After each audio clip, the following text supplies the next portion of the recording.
Dark green helicopters slice through the night sky, heading toward a small city in Pakistan, Abbottabad. On board are 24 elite Navy SEALs, handpicked for one of the most critical missions in U.S. history. Their objective: to eliminate the mastermind behind the September 11th attacks, Osama Bin Laden.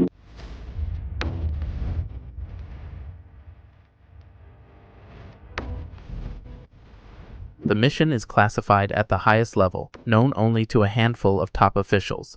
After nearly 10 years of relentless intelligence work, the world's most elusive fugitive has finally been found. The operation unfolds in 3 precise phases. 1. Infiltrate the area without alerting anyone. 2. Breach the compound. 3. Confirm and neutralize the target. Below them is a walled compound, tall, isolated, and strangely quiet. No signs, no windows open, no one in sight. It's unlike any other home in the area. Intelligence believes this is the place.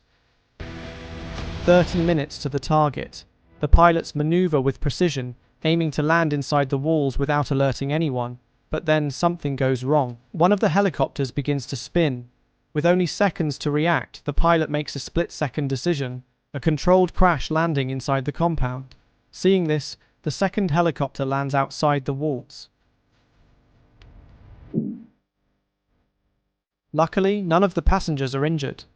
The SEALs move in quietly, positioning themselves at key entry points, uncertain if their presence has already triggered an alarm inside. The real test is about to begin.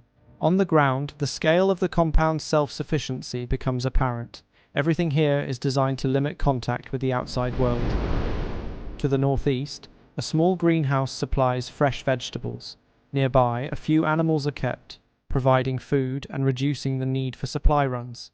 In the same area, piles of trash are routinely burned, avoiding any interaction with local garbage services. 3 SEALs breach the entrance of the guest house. Inside, they're met by a man armed with an AK-47. Shots are fired. Seconds later, they radio back. Guest house cleared. 3 dead. One of which is Abu Ahmed al-Quidi. This is Bin Laden's messenger and one of his closest confidants, the man who unknowingly gave away their location. Many captured followers would frequently mention his alias during interrogations. After discovering his identity, the CIA tracked his whereabouts, leading to this compound in the city of Abbottabad. But why Bin Laden chose Pakistan? Of all the places he could hide, why there?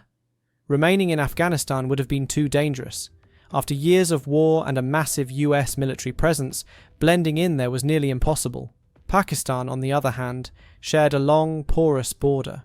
Crossing into it could be done quietly, without detection. And once inside, he found exactly what he needed: distance from conflict, yet close enough to stay connected. The location allowed his couriers to move freely, passing information between Bin Laden and his followers without drawing suspicion. Hidden in plain sight, just a few miles from a military academy, he vanished into the background. Back on the ground, the second phase of the mission begins, entering the compound. At the southern entrance, the team moves in silently. They breach the doorway and step onto the first floor, careful and alert with every move. This part of the house is where the family spends most of their time. The first room is a simple sitting area. Floor-level cushions line the walls, covered in faded fabric with abstract floral designs. It feels worn, neglected. Nothing like the polished homes typical of this upper-class neighborhood. Just beyond the kitchen, there's another room, a small space repurposed as a classroom. It's here that the children of the household are homeschooled, primarily in Arabic, far from the outside world. As the team moves through the hallway, a man suddenly steps into view, peeking out from a doorway. The SEALs react instantly and open fire. Without wasting a moment, they push into the room. Inside, another man is seen scrambling toward a rifle on the floor, reaching out in desperation. But before he can grab it, he's taken down. The threat is eliminated, and the team secures the space. Still cautious that there could be other armed individuals hiding on the first floor, the SEALs spread out and methodically begin clearing each room. They move quickly but carefully, checking corners, opening doors, scanning every space. But after a thorough sweep, it becomes clear no one else is there. The SEALs are inside, but their path is blocked. A solid metal door stands at the base of the staircase, separating them from the second floor. It's too reinforced for their standard charges to get through. Heavier explosives would do the job, but the noise could compromise the mission. Instead, they opt for precision breaching charges. These small, concentrated blasts are designed to destroy the lock without alerting anyone nearby. With the door blocked, they need another way up. The SEALs exit the building and radio back the first floor is clear. 6 minutes to the target. The second SEAL team, landing outside, approaches the front of the compound. They spot a staircase leading to the second floor. With no time to waste, they force it open and move up. The team quietly ascends the stairs to the second floor. But then footsteps. Someone is moving above. A man in a white t-shirt appears at the top, trying to see what's happening. He's quickly taken down. It's Khaled, Osama bin Laden's son. The team gets their first look inside the second floor of the compound.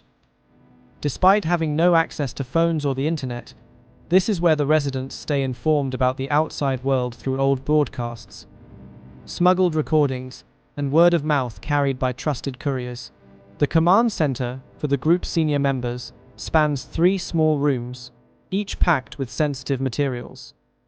Inside are computers, hard drives, and storage devices, all loaded with confidential data, messages, and details of ongoing operations. But bin Laden used a method of communication that made tracking him nearly impossible. He avoided phones and the internet, relying instead on handwritten notes and trusted couriers. For longer messages, he used USB drives carried by hand to faraway locations before being sent. But offline storage has one weakness.